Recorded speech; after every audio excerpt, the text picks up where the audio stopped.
award-winning It's Movie Time is produced by John DeSando. Listen to the shows and read reviews at WCBE.org.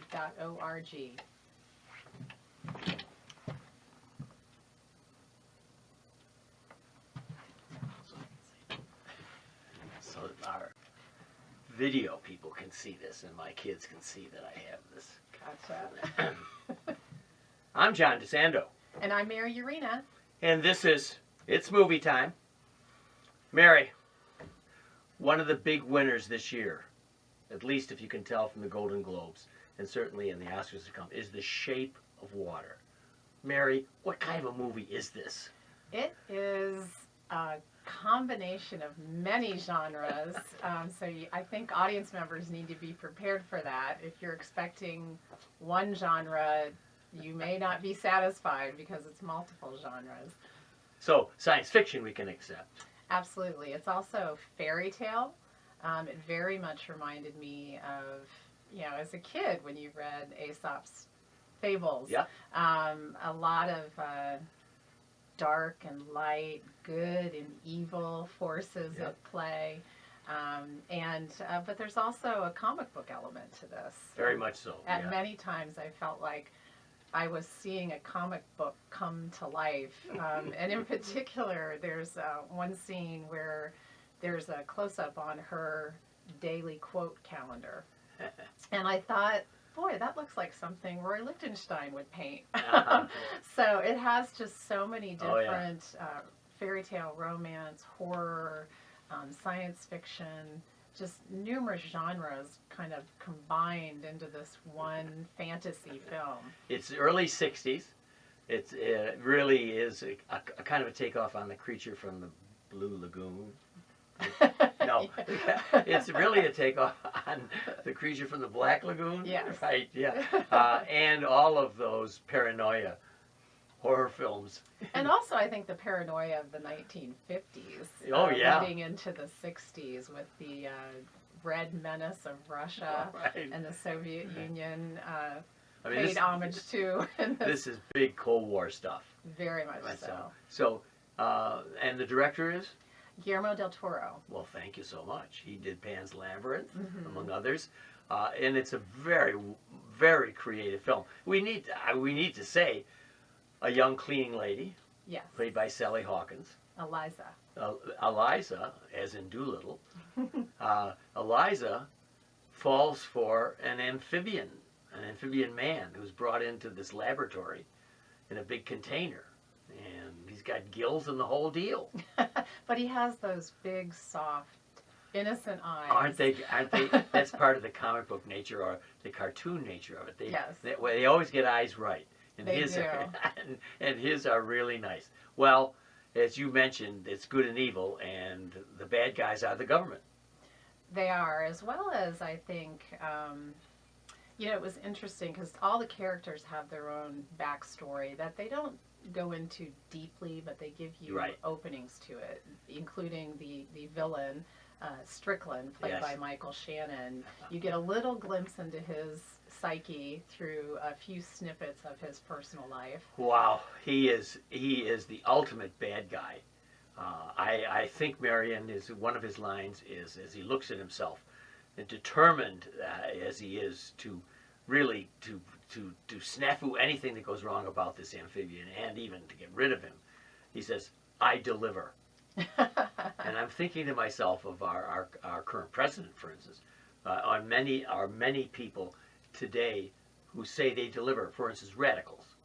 These radicals who have no thinking other than they will get it done. And so when he says that, it reminds me of how conservative that time was, or at least the government is there portraying it. Well, and it is, you have to wonder when you're watching it because there are references to job place sexual harassment. Oh, yes. To the homosexuality closeted of one of the characters. Immigrants. Working class labor. Yes. There's all sorts of elements that you see reflected even in modern day society. Yes, and those are part of the superficial aspect that you and I complain about. But you can't have, in less than 2 hours, however long it is, you can't flesh all of that out. No. But these are suggested all the, and in part because this is a satire of that genre. You're able to do that without having to give much depth. But even in the romance between her and the amphibian man, I wanted more. Yeah, I would agree. You know, how much is there with their love affair? They have hard-boiled eggs. Well, she has an initial curiosity as to what's in there. And he has as he would, as a captured being, a very violent reaction to that. But then the next scene, she's walking in with a hard-boiled egg, and she's mute, so she signs egg, and all of a sudden they're communicating through hard-boiled eggs and then music. You have to suspend. You do have to suspend your belief in this. But it is, for me, a very lovely love story. I thought it was very sweet as well. You know, two people who are on the margins, who find each other. He's also, in a sense, dumb in that he can't really speak. She can't speak. Since birth, she's been unable to. So there's something that's different about them, and there's something that's marginalized about them, as the government operative would say. You know, why am I interviewing the help? Which is a nice reference to Octavia Spencer's role. Yes. Now, but as he's trying to figure out who's I messing. didn't think of that, the help. Yeah, I thought there was, the camera was at everything, and nobody reacted to it. But, well, Spencer didn't either, which he shouldn't have. Right. But anyway, there's so much that's going on, but that's going on very quickly in this story. So if you give yourself into the fantasy of it, I think you'll be fine. And the comic book nature of it, because Yes. in a comic book, you're supposed to interpret very quickly through images what's happening. And Guillermo del Toro is a very visual director, and it is a stunning film to watch. Yes, it is. In terms of, as you had warned me going in, the opening sequence.